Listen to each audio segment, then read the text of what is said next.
Good afternoon. Hi, Dr. Arshinoff. Thank you, Dr. Ilan Hofmann, for coming and joining us on this beautiful day. We're going to talk about the rheology publication. And why don't you introduce yourself, Dr. Arshinoff? Sure. My name is Steve Arshinoff. I'm at York Pinto Associates in Toronto, Ontario. I'm associate professor in the Department of Ophthalmology and Vision Sciences at the University of Toronto and a couple of universities as well. My interests in ophthalmology have been in viscoelastics, now called ophthalmic viscosurgical devices, really on rheology and how these things work, and a few other things that are related in terms of cataract surgery and different things. And so that's why I was interested in this project. Great, thank you, and welcome. Dr. Ilan Hofmann? Yes, good afternoon. Great to see both of you. I'm the Chief Scientific Officer and Chairman and also founder of IMED Pharma. And my interest in OVDs, ophthalmic viscosurgical devices, it goes way back to the early 1980s, even the late 1970s. And this has been a wonderful journey, including most recently viscoelastic or pseudoplastic eye drops. Great, great. So this, I need to know, what does rheology really even mean to us? Can one of you explain that, or both of you? That would be great. Okay, I'll go first, and Ilan can add more. What I'd like to say before that even is this peculiar set of two papers we wrote. This is the most interesting paper I ever wrote from the point of view of who the authors were. We have three people who have nothing to do with each other and work on very different things. The Ilan is a polymer chemist. I'm an ophthalmologist interested in rheology and OVDs in terms of eye surgery. And Hemi Nai, our third partner, is a rheologist. Ilan and I have different aspects of rheology and movement of fluids with what we do, but neither of us are rheologists, and we actually needed someone who understood the physics of how to figure this out to work with us. And so we had a really interesting time writing these papers. We probably sent these papers back and forth to each other about 20 times. I've never had papers edited so often, and each of us edited it with our own perspective. And it took us like, I don't know, a year and a half going in circles. So it was really interesting, and that really brings up, what the heck is rheology? What are we trying to talk about? So what we're trying to talk about is the effect on fluids that forces have. That's really all rheology means, and because fluids range really from air, which moves like with the wind and only matters to us in hurricanes and those things, or can move like the windows that we see in churches in old parts of Italy where the windows precess slowly over centuries. Those are both fluids. And so it's really an endless study. And all the Newtonian physics of saying about movement and the simple physics with solids and how when you push a block, it moves, it really only applies to when things are solid. And really, we call them in physics black boxes. They don't really have any particular nature of their own. They're just theoretical constructs. But in fluids, it's all very real. And it becomes very, very complicated. And that's probably why we passed those articles back and forth so many times. And when we finally finished them, we sent them in as companion articles to the journal, because either one of these two articles, which Ilan will go into each of the two articles, they don't really make sense on their own. You have to have both before you understand why the heck we're writing this stuff. And it's actually the first articles ever published on this particular subject, which also explains why it took us so long. Go ahead, Ilan, your turn. Yeah, I don't think I'm going to add to the rheology story, but I would say that really the fluids that we're dealing with are very, very unique fluids. You have simple fluids like water or engine oil or maple syrup, for that matter. Being Canadian, we can mention maple syrup. Those are what we call Newtonian fluids, Newtonian solutions. Not to get too complicated on it, but they behave pretty simply. You add shear energy, some kind of stirring energy to them, and nothing happens to them. The viscosity stays pretty much the same. But the fluids that we were working with are pseudoplastic. they have shear thinning properties that when you add shear energy to them, they lose their viscosity very rapidly. And then when you stop introducing the energy, that rebounds right back to where it was before, almost like a spring. So it's they're very interesting. There are, by the way, there are other kinds of non-Newtonian fluids, but they're not really of interest in eye drops. They are more interesting in other aspects of physics. So yes, we were looking at very unique solutions that have pseudoplastic or shear thinning properties. Okay, very interesting. Why did you choose to do the study? You know, one night or one morning you just woke up and you said, okay, let's do a study on rheology, Steve. Is this how you decided to do this? Well, actually, Ilan and I have been interested in this for a very long time. In about 1991 or 1992, Ilan and Andre Balazs made this solution, which was a variation of trying to change Ilan that we use for intraocular surgery. And the idea of this solution was to make some kind of tears with hyaluronic acid and see if it helped. And so, you know, Ilan and I have been friends. We were in university together. We then diverged into different specialties. Right. And so Ilan called me and asked me if I had anybody that I would try this in to see if it works. And I actually did. I had this guy who was a bus driver in Toronto who had horrendous dry eyes, and he really couldn't drive anymore. And he was coming back to me looking for other solutions, and there weren't any. So Ilan sent me them as this stuff, and we put it in this guy's eyes. It was called HylaShield, and the patient was unbelievably better. It was like night and day. He could go to work. He could just wear glasses to keep the wind out of his eye, and he was able to function normally. And so Ilan and I began to talk about, can we make tears like this? So Ilan will tell you the next part of the story, why it took us so long. Over to you, Ilan. Yes, I mean, those tears, as Steve says, the rheology, the study of rheology is a fairly old technique.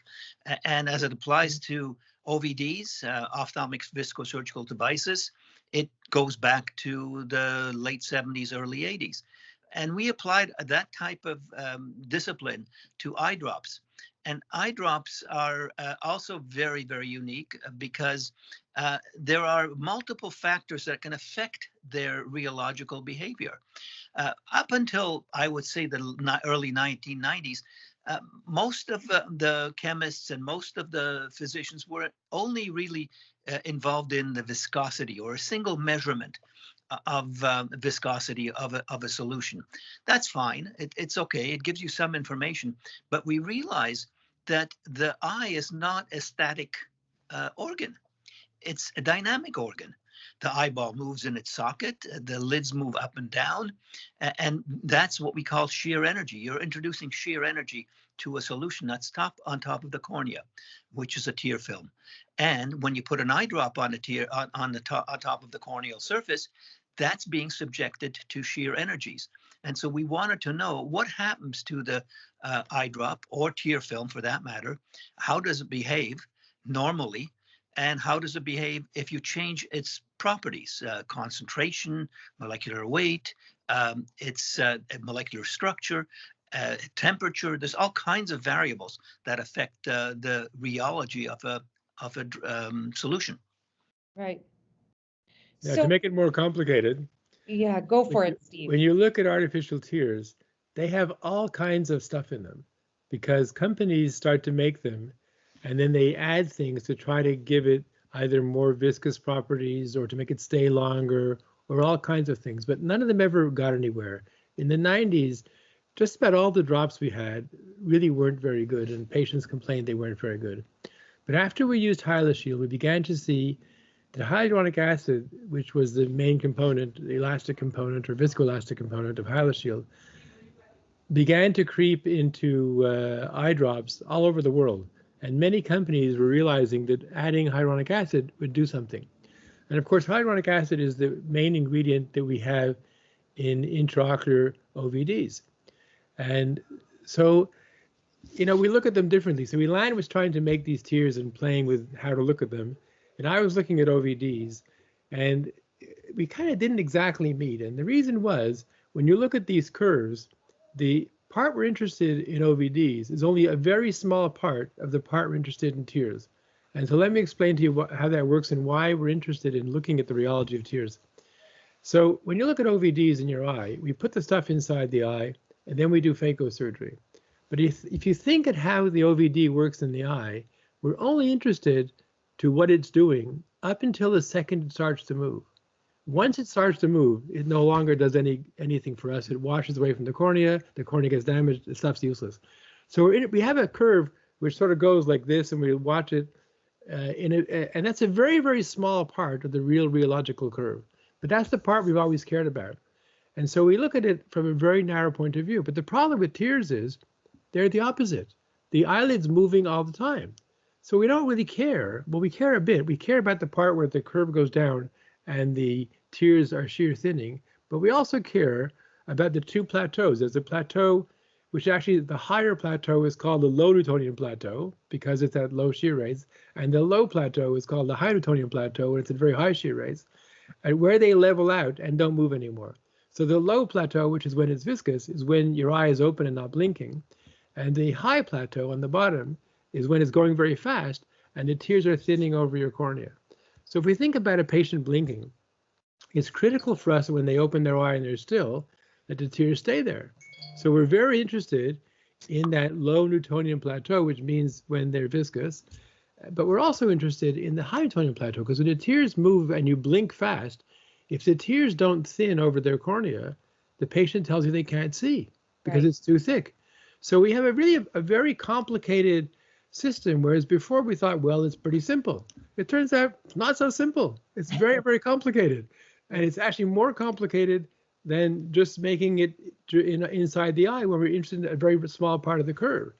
And so we began to think of how can we look at this and figure out this more complicated system. Now it's Ilan's turn. Yeah. Okay. And so rheology allows you to understand how this solution behaves in a dynamic situation, such as a blinking eye. A single viscous measurement is no good. It just isn't sufficient information. That's why we were looking at rheology. Not only to add to what Steve says, if that high plateau is not low enough, if you follow me, it creates blurring and foreign body sensation. So yes, the patients will feel it on the eye. They won't be able to see through it properly, and it'll be pushed off the cornea fairly readily by the edges of the eyelids. Okay, so you went very deep in that analogy. I love it. But if you were to simplify the conclusion to this study and make it easy for people to understand, how would you put it? I think it's not a conclusion. We wrote 2 papers as companion papers. The first paper is about 6 or 7 pages, and it describes how rheology works in tears. So what we've been telling you until now, but in more detail.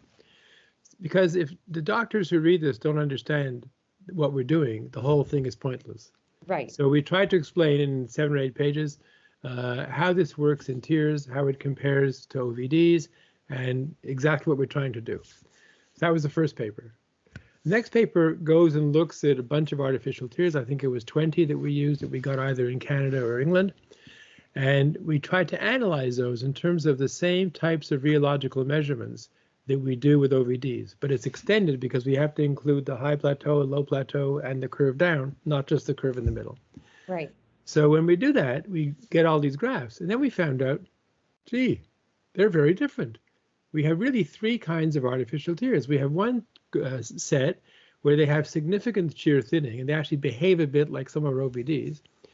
And we have one set that shear thins a little bit, so that when you blink, it changes a bit, but not that much. And we have some that don't change at all. And so we thought that should make a difference. But the thing is, the main point I see in this, because it's the first paper ever written about these things, or the first 2 papers, is that the chances of us finding a perfect artificial tear with this kind of paper and experimental work and assessment is close to 0. It's like, going to the street and you see a jacket hanging on a tree and it fits you perfectly, it's great for the wedding. It's Right. not going to happen. But what we did do is we were able to look at what we have commercially and to see how we can assess them to make better ones. So we can probably go from here and take what we have and make better and better artificial tears. Because understanding people's tears is very complicated. Mostly, it's not just their tears. It changes with age if you have tight eyelids or loose eyelids. It changes by sex. Women have wider open eyes. They blink more often than men do. They have different issues. And so there's a lot of more complicated things that we have to be taken into consideration. And different kinds of tears will help different people. Okay. Yeah, Ilan. and I think we identified some parameters that are more important than others in artificial tears. And as Steve says, that now gives us at least a foundation on which to now try to build, if I can put it that way, build a much better mousetrap, to find a much better eye drop, and to avoid the issues that some of the eye drops currently have, and that can be identified by studying their. So it's really we've built a basement, we've built a foundation.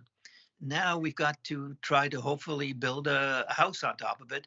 And as a result, maybe the patients will get an eye drop that's very comfortable, very long lasting, does what you want it to do in most of the situations that they find themselves day to day. Great. So tell me, what's your next step? What's your next paper? Well, before we get to that, there's one more other issue I want to mention. And I can mention it, but Ilan can't, because Ilan works for a company. I don't. One of the things we discovered in doing this is you cannot use generic names to describe artificial tears, because two companies can make things and have the same chemical contents. But Right. for example, hyaluronic acid can vary tremendously from one manufacturer to the other in terms of the actual molecule and how long it is, if it's cross-linked, a whole bunch of different things that the people who listen to this don't care about, but it can be very different. And so unless you actually use the names that the companies assign to them and recognize each one as being independent and different from the others, you don't get anywhere. We could only achieve this study by taking corporate tears and using that particular brand to compare to another one. It's actually the same thing with OVDs. 1% hyaluronic acid can be vastly different from two different companies. Right. And so you have to look at them as Ilan or Viscode or Provisc or whatever, or iVisc, or not to favor any company. You can't mention them all, there's lots. But you have to look at that one particular preparation because they're all different. And the whole idea of genericizing things, as has been happening in medicine, does not apply very well to either OVDs or artificial tears. That's a really important thing because people just say, well, I'll take this stuff. But this stuff is not the same as the other one. Right. If I can just amplify what Steve said, if you read our paper, you'll actually find several eye drops that have composition that looks almost identical to themselves, but that have a totally different rheological properties. So yes, you can't just rely on a concentration. There is much more to an eye drop, to a solution, than just its concentration of hyaluronic acid. Great. So back to my question, what's the next publication? What are you guys working on next? Go ahead, Ilan. I've just recovered from a year and a half of this. I don't know. I'm kidding. We are working on some other new building on this base, and I will be with Steve fairly shortly.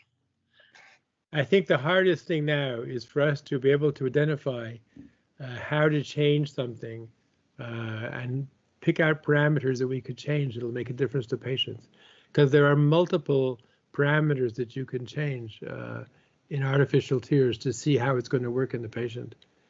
And then the other thing will happen is you're going to have patient groups that you might test it on that aren't homogeneous. Right. So for example, one of the best groups to test it on aren't patients. It's to take, let's say, 50-year-old women, because 50-year-old women almost always have some kind of complaint of dry eyes, especially in Montreal or Toronto winters when it's cold inside. And so you can test on people who aren't terribly bad, but commonly have some complaints and see if it helps. Because if you try to test it on 80-year-olds with loose eyelids and other issues of getting older, you're going to have such a mishmash of results. It'll be very, very hard to test it. Right. We can test it on Sjogren's patients, like the bus driver, that have very, very few tears. But we have to find ways to change things, and we're initially going to guess, I suppose, and then find a homogeneous group in whom to test it to see if it works. So the correlation of the rheology to the clinical part is the next step, but that's the really hard step. Yeah. Right. Just to again add on to that, to what Steve said, really there's not going to be one drop that's going to satisfy everybody. Right. Probably we'll have to eventually design different drops for different conditions and different patient populations. And not only that, you see more and more that eye drops are they're being doped with. You're adding molecules to them to do things to them, like creating osmoprotection or whatever. There's all kinds of properties now you're trying to add into the eye drops, such as treating MGD, meibomian gland. So we will probably not just stay with one formulation and try to fiddle around with it. We'll probably work with several kinds of formulations, really targeting different patient population, different audiences for these eye drops. Great. Well, thank you very much for your time today. I appreciate it. And thanks for your dedication of 1.5 years of hard work. We all appreciate it, the people who have read your publication, and we're going to get it out to as many people as we can. Thank you very much. Thank you. Thank you.